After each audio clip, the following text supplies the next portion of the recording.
दुसऱ्या दिवशी ईशाला जाग येते. रूममध्ये इकडे तिकडे पाहते तर तिला अनिरुद्ध दिसत नाही. ती हळूहळू उठते. तिला अजून थकवा जाणवत होता. ती जास्त विचार न करता फ्रेश व्हायला जाते. आरशासमोर उभी राहते आणि तिच्या चेहऱ्याकडे पाहते आणि तिला रात्रीचा प्रसंग आठवतो. तिच्या अंगावर काटे येतात. खरंच काल हे कसे वागले माझ्याशी, ते विचार ती बाजूला ठेवते. तिची तयारी करते आणि खाली जायला लागते. तोच तिला कोणाच्या तरी बोलण्याचा आवाज येतो. ती इकडे तिकडे पाहते तर तिला करुणाच्या रूममधून बोलण्याचा आवाज येत होता. ते अनिरुद्धबद्दल बोलत होते.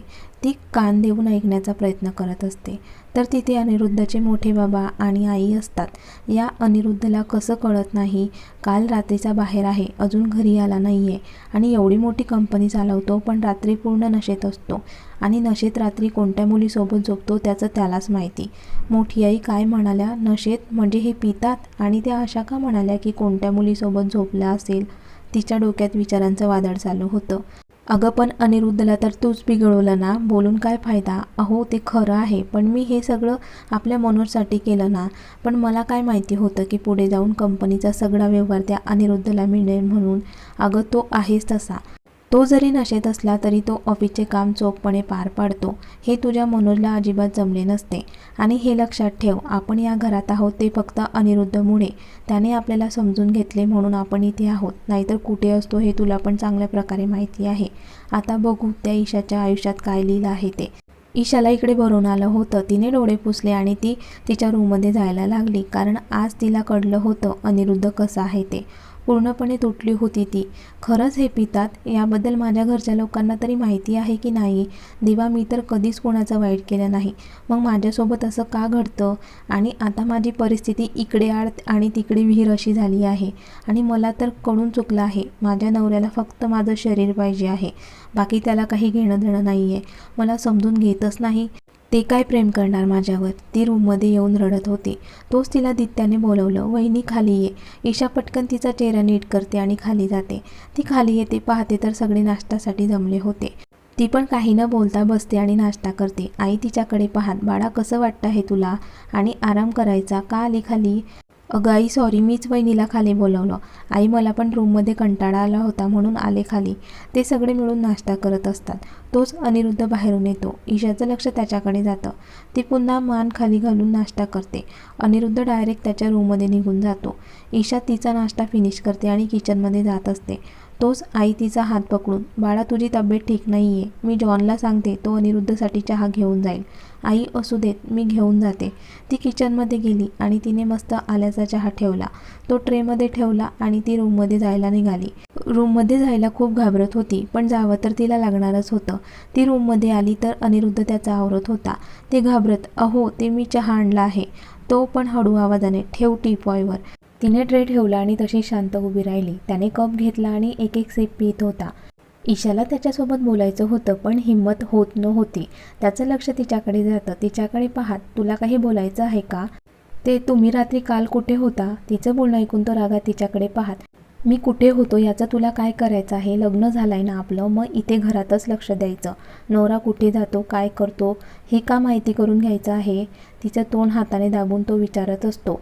ईशा तिची पूर्ण शक्ती लावून त्याला दूर ढकलते आणि त्याच्यावर जोरात ओरडत, मी बायको आहे तुमची, तुम्ही मनाला येईल तसे वागत असतात. मी काय वस्तू आहे का वापर करायला. तिचं बोलणं ऐकून अनिरुद्ध भुवया उंचावून, मला वाटलं तू शांत आहे, तुला बोलता येत नसेल, पण तुला तर चांगलंच बोलता येतं गं. हे बघा, तुम्हाला जे समजायचं ते समजा, पण मला वेळ हवा आहे आणि माझी अशी इच्छा आहे की आपण एकमेकांना समजून घेऊन वेळ देऊ. पण तुम्हाला तर तसलं काहीच नको आहे. आणि जर तुम्ही कुणाच्या सांगण्यावरून माझ्याशी लग्न केलं असेल तर माझ्यापासून लांब राहा. आणि तुम्हाला जर शरीराचा उपभोग घ्यायचा असेल ना, तर काल रात्री जिच्याकडे गेला होता तिच्याकडे जाऊ शकता तुम्ही. आता त्याचा पारा चढतो. तो तिचे केस त्याच्या हातात पकडून म्हणतो, तू किती नाटकी आहे गं. हे कळलं आहे मला. काल एक दिवस काय झोपून राहिली तर घरची लोकांनी तुला डोक्यावर घेतलं की माझ्यामुळे तुझे हाल झाले म्हणून. ती त्याच्या डोळ्यात पाहत, मी नाटक करत नव्हते, मला खरंच त्रास होत होता आणि अजून पण होत आहे. हे बघ, तुला असं वाटतं ना आपण समजून घ्यायला पाहिजे, तर तू समजून घे मला. असा प्रतिप्रश्न करतेस की काल रात्री कुणासोबत होतास म्हणून. तो तिच्यापासून बाजूला झाला. त्याने चहा संपवला आणि तो बाहेर जायला निघाला. तसा तिने पुन्हा त्याला आवाज दिला, अहो. तिचा गोड आवाज ऐकून तो जागचा जागीच थांबला, पण चेहऱ्यावर राग मात्र तसाच होता. आता काय बोलायचं आहे, मला महत्त्वाचं काम आहे, बोल पटकन. ईशा त्याच्याजवळ जाते आणि तिने त्याच्या टायला पकडून त्याला खाली ओढले आणि त्याच्या कपाळावर ओठ टेकवले. तो फक्त तिच्याकडे पाहत होता. नंतर तिने त्याच्या दोन्ही गालावर किस केले आणि शेवटी न राहून त्याच्या ओठांवर ओठ टेकवले. नंतर त्याला घट्ट मिठी मारत तिच्या गोड आवाजात, ऑफिसला लवकर जात आहात ना, मग घरी पण लवकर या, तुमची बायको वाट पाहील तुमची. आता त्याचा राग कमी झाला होता, पण तो काही न बोलता तिला मिठीतून बाजूला करतो आणि निघून जातो. ती त्याच्या पाठमोरे आकृतीकडे पाहत असते. तोच मध्येच थांबतो आणि मागे वळून पाहतो तर ती त्यालाच पाहत असते आणि तो निघून जातो. ईशा सोफ्यावर बसत, कधी समजून घेणार तुम्ही मला? मान्य आहे मी लहान आहे, तुम्हाला जसं पाहिजे तसं मला वागता येत नाही, पण तुम्ही तरी कुठे समजून घेतात मला? नाही तेव्हा बळजबरी करत असतात, नाहीतर ओरडत असतात. आपलं लग्न झालं आहे तर संसार हा दोघांनी मिळून करायचा असतो ना, पण इथे तुमचं वेगळंच काहीतरी सुरू असतं, ती मनातल्या मनात बोलत असते. इकडे तो ऑफिसला पोहोचतो. राग तर त्याच्या चेहऱ्यावर स्पष्ट दिसत असतो. त्याची असिस्टंट तर त्याला इम्प्रेस करण्यासाठी रोज काही ना काही करत असायची. आज पण शॉर्ट्स ड्रेस घालून आलेली. त्या ड्रेसचा गळा खूप मोठा होता. ती त्याला आजच्या दिवसाचा शेड्यूल सांगत होती. खरं तर अनिरुद्धला तिच्यासारख्याच मुली आवडायच्या. तो रोज तिला काही ना काही चांगली कॉम्प्लिमेंट द्यायचा, म्हणून ती असे नट्टेपट्टे करून यायची. पण आज त्याने तिच्याकडे पाहिलं पण नव्हतं, म्हणून तिला राग आला होता. तिचं सांगून झाल्यावर ती त्याच्या हातावर हात ठेवत, सर, तिचा स्पर्श होता. त्याचा राग अजून वाढला आणि तो तिच्यावर जोरात ओरडला, आताच्या आता केबिनच्या बाहेर जा. त्याचा आवाज एवढा जोरात होता की ती पळतच बाहेर गेली. अनिरुद्ध त्याचा हात टेबलवर आपटत, तुम्ही मुलींना पैशांसाठी काय काय करतात तुम्हालाच माहिती. जिथे जास्त पैसा तिथे पुढे मागे करत असतात. बरं, एक नाही तर सगळ्याच तशा असतात. पण तोच त्याला ईशाची आठवण येते. मी तिला 2 दिवस किती त्रास दिला तरी ती माझ्याजवळ आली आणि मला सांगत पण होती लवकर घरी या म्हणून. तिचे ते वाक्य त्याला पूर्ण दिवसात आठवत होतं. आज त्याचं कुठल्याच कामात लक्ष लागत नव्हतं. तो विचार करत होता ते फक्त ईशाचा. तोच त्याच्या दरवाजावर टकटक आवाज येतो. तो कमीन म्हणतो तशी त्याची असिस्टंट घाबरत आत येते. त्याला पण राग येतो, पण तिच्या हातातील फाईल बघून तो शांत होतो. सर, ते तुम्हाला भेटायला एक क्लायंट आले आहे. या फाईलमध्ये सगळे त्यांचे डिटेल्स आहेत. बरं ठीक आहे, मी चेक करतो सगळं. आणि ती निघून जाते. तो फाईल तर हातात घेतो, पण त्याचं अजिबात लक्ष नसतं. त्याला सगळीकडे ईशा दिसत असते. ईशा, मी तर तुला असं समजत होतो तुला काही बोलता येत नाही, पण तुला तर खरंच खूप बोलता येतं आणि करता पण येतं. ऑफिस झाल्यानंतर घरी लवकर जातो आणि तिला पाहतोच आणि तो पुन्हा त्याच्या कामावर फोकस करतो. असा दिवस निघून जातो. ईशा छान तयारी करून गॅलरीमध्ये बसली होती. घरातील सगळे कामं करायला नोकर होते, म्हणून जास्त काही काम नव्हतं. तोच तिचा फोन वाजतो. ती पाहते तर तिच्या दादांचा फोन होता. ती आनंदाने फोन उचलते. दादा, ईशा कशी आहेस? दादा, मी एकदम छान. खरं तर हे बोलताना तिचे डोळे भरून येतात, पण ती दाखवत नाही. तू कसा आहे आणि आई कशी आहे? आम्ही पण छान आहोत. अगं, आई म्हणत होती ते लग्नानंतरचं घरी यायचं असतं ना, तर तू तुझ्या सासूबाईंना विचार आणि मला फोन करून सांग. मी येईल तुला घ्यायला. हो दादा, मी विचारेल आईंना आणि तुला तसा फोन करेल. दादा, बाबा तुला पण बोलत असतील ना, त्यांचं जास्त मनाला लावू नको घेत जाऊ. तू चांगली नोकरी शोध आणि तुझा सेटल हो, नाहीतर बाबामुळे आपली स्वप्न मनातच राहतात, कधी पूर्ण होतच नाही. हो, मला हे करावंच लागेल, नाहीतर मला पण माझी स्वप्न मारून जगावं लागेल. बरं दादा, माझ्या रूममध्ये एक बॉक्स आहे, त्यात पैसे आहे, ते मी असेच जमा केले होते. तुला लागले तर ते वापर, मला आनंद होईल. निदान माझी स्वप्न नाही पूर्ण, पण तुझे तर होतील. अशाच गप्पा मारून ते फोन ठेवतात. ती फोनवर बोलण्यात एवढी गुंग होती की अनिरुद्ध कधी आला हे तिला कळलं नाही. ती उठून रूममध्ये येते तेव्हा तिला तो दिसतो. त्याच्याकडे पाहत, अहो आलात तुम्ही? तो तिच्याकडे रागाने पाहत, ईशा, हे माझं घर आहे, मी इथे नाही येणार तर कुठे जाईल? आणि तुझं तर कुठेच लक्ष नसतं. आणि काय बोलत होती तू की तुला माहेरी जायचं आहे? हे बघ, माझ्या परवानगीशिवाय तू कुठेही जायचं नाही आणि तिकडे गेलीस तर इकडे यायचं नाही. त्याचं बोलणं ऐकून तिच्या डोळ्यात टचकन पाणी येतं. ती कापऱ्या आवाजात, अहो तुम्ही असा टोकाचा निर्णय का घेतात? आपलं लग्न झालं आहे ना मग? आणि तुला जर माझं ऐकायचं नसेल तर मला तुझी काहीही गरज नाही. तुला जे करायचं आहे ते करायला तू मोकळी आहे. ती घाबरत, मी ऐकेल तुमचं सगळं. तिचं बोलणं ऐकून तो भुवया उंचवत तो तिला बाजूला करतो आणि त्याचे कपडे काढतो. आता तो शर्टलेस असतो. ईशा शांत त्याला पाहत उभी असते. तो तिला आवाज देतो, इकडे ये. तशी ती घाबरत त्याच्याजवळ जाते. तो तिचा हात पकडून बाथरूममध्ये घेऊन जातो. ईशा काहीच बोलत नसते. ती बाथरूममध्ये एका भिंतीला टेकून उभी असते आणि हा तिच्याजवळ जातो. तशी ती खाली पाहते. तिच्या बाजूला त्याचे दोन्ही हात भिंतीला लावतो. त्याची उघडी बॉडी बघून तर ती अजूनच लाजत होती. तोच तो शॉवर चालू करतो. तसं त्याच्या अंगावर पाणी पडू लागतं. तिच्याकडे पाहत ईशा तुझ्या नवऱ्याला रोमॅन्स करायला खूप आवडतो आणि तू त्याला तेच करायला नाही म्हणते. वरून गार पाणी पडत होतं आणि समोर अनिरुद्ध होता. ती पूर्णपणे शहारली होती. अनिरुद्ध तिच्या कपाळावर किस करतो आणि तसंच किस करत खाली येतो. आता त्याचे ओठ तिच्या मानेवर फिरत होते. तो बाजूला झाला आणि खाली बसला.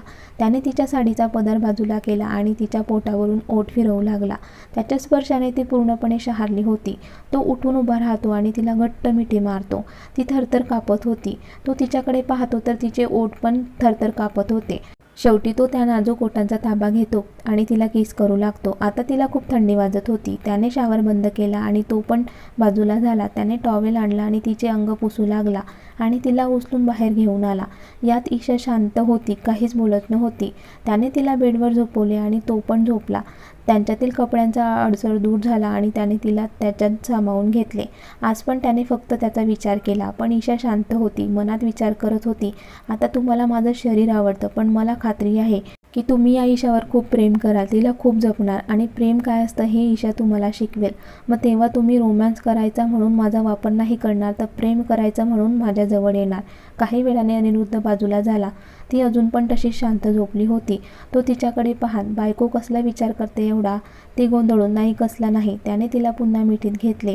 ईशा तू जवळ असलीस ना की मला काय होते काहीच कळत नाही आणि मी कंट्रोल पण करू शकत नाही. ती त्याच्याकडे पाहत, तुम्हाला असंच करायचं असेल तर मी तुम्हाला साथ देईल, पण तुम्ही रात्री बाहेर जायचं. तिचं वाक्य पूर्ण व्हायच्या आधी तो तिच्याकडे पाहत, ईशा ते तू मला सांगू नको. मी कुठे जायचं आणि कुठे नाही तो माझा मी ठरवेल. हो, पण आपलं लग्न झालं आहे, मी बायको आहे तुमची. मग बायकोला सोडून असं रात्री बाहेर जाणं? तो तिच्या गालावर हळूहळू मारत, हे बघ तू जास्त विचार करू नकोस. जा माझ्यासाठी मस्त आल्याचा चहा घेऊन ये. ती बेडशीट अंगाला गुंडाळून बाथरूममध्ये गेली आणि फ्रेश होऊन खाली निघून गेली. तोपर्यंत अनिरुद्धने पण त्याचा आवरला आणि बाहेर जायची तयारी करू लागला. तोच ईशा चहा घेऊन आली. त्याने तिला पाहत चहा पिली आणि जाताना तिच्या कपाळावर किस करून निघून गेला. ईशाला वाईट वाटत होतं, पण आता बोलून तो थांबणार पण नव्हता, म्हणून ती काही बोलली नाही. रात्रीचं जेवण केलं आणि ती झोपून गेली. सकाळी लवकर उठली पण अनिरुद्ध अजून पण आला नव्हता. तिला आज तिच्या माहेरी जायचं होतं. तिचा दादा तिला घ्यायला येणार होता, म्हणून ती खूप हॅपी होती. सारखी दरवाजाकडे पाहत होती. शेवटी तिचा दादा आला. तशी पळत जाऊन तिने त्याला मिठी मारली. तिने दादाला चहा, पाणी आणि नाश्ता दिला आणि ते दोघे आईंना भेटून जायला निघाले. ईशा तर खूप हॅपी होती. 2-3 दिवसासाठी का होईना ती अनिरुद्धपासून लांब राहणार होती. 4 ते 5 तासाने ती तिच्या घरी पोहोचली. घरी आल्या आल्या आईला घट्ट मिठी मारली आणि तिच्या डोक्यावरून प्रेमाने हात फिरवत, ईशू कशी आहेस? ईशा हसत, आई मी मस्त. तोच बाबांचा कडक आवाज येतो. विचारपूस तर करत नाही, पण घरातील कामांची लिस्ट बनवली असते. ते ईशाला देतात आणि म्हणतात, आता 4-5 दिवस इकडे आहे तर हे काम कंप्लीट करा आणि तुझा काही सामान आहे इथे, त्याची काही गरज नाहीये, तो तुझ्या घरी घेऊन जा आणि सासरी चांगल्या वागा, नाहीतर इतर मुलींप्रमाणे तुम्ही पण घरी याल. पण आताच सांगतो, तिकडे काही झाले तर इकडे यायचे नाही. ईशाचे डोळे काठोकाठ भरून येतात. ती बाबांकडे पाहत, बाबा मी येऊन 10 मिनिट झाले तर तुम्ही एवढं बोलताय, तर 4-5 दिवस राहील तर काय काय बोलाल? आणि तुम्हाला मी इथे नकोच असेल तर उद्या सकाळी जाते मी माझ्या घरी. एवढं बोलून ती तिच्या रूममध्ये निघून गेली. तिची आई तिच्या मागे जाते, बाळा रडू नको, तुला तर माहिती आहे ते कसे आहे. आई मला इथे येऊन त्रासच देणार होते तर का बोलवलं मला इथे? किती आनंदाने आले होते मी, पण बाबांचं बोलणं ऐकून त्यांनी तर पर्क करून टाकलं मला. लग्न झालं म्हणजे तिचं या घरापासून नातं तुटतं का गं? ईशू तू शांत हो, माझ्यासाठी थांब इथे. असं बोलू नकोस आणि त्यांचं बोलणं पण मनाला लावू नकोस. बरं तुझ्यासाठी मी काहीतरी खायला बनवते, तू बस तोपर्यंत. अगं आई मी इथे बसायला थोडी ना आली आहे. हे काय, माझ्या बाबांनी मला कामाची लिस्ट दिली आहे, ती कंप्लीट करायची आहे ना. आणि ती काम करायला लागली. आई पण किचनमध्ये निघून गेल्या. आज रात्री पण अनिरुद्ध उशिराच घरी आला होता. तो रूममध्ये आला. त्याला रूममध्ये ईशा कुठे दिसली नाही. त्याला समजलं ती माहेरी गेली असेल. तो जास्त विचार न करता झोपेच्या स्वाधीन झाला. सकाळी अनिरुद्ध अजून झोपलाच होता. तोच एक गोड आवाज त्याच्या कानावर पडतो, अहो मी चहा आणलाय, पिऊन घ्या. ईशा इकडे ये माझ्याजवळ. आणि तो तिचा हात पकडून तिला जवळ ओढतो आणि तो बेडच्या खाली जोरात पडतो. आई गो आई, लागलं मला. या ईशाला तर मी सोडणार नाही. हे बोलत तो इकडे तिकडे पाहतो तर त्याला ईशा कुठे दिसत नाही. त्याला त्याचं हसू येतं. तो पिल्लोला मिठी मारत, ईशा या 3-4 दिवसात तुझी खूप सवय झाली आहे गं मला. तुझ्या घरी तर तू आरामात झोपली असेल. तिथे नवरा नाही ना तुला त्रास द्यायला, पण इथे तुझ्या नवऱ्याची तू झोपमोड केलीस ईशा. आता बघ मी काय करतो. आणि तो उठून त्याचा आवरायला जातो. इकडे ईशा पण सासरी जाण्यासाठी रेडी होती. तिच्या बाबांनी सांगितल्याप्रमाणे तिने सगळी कामं कंप्लीट केली होती.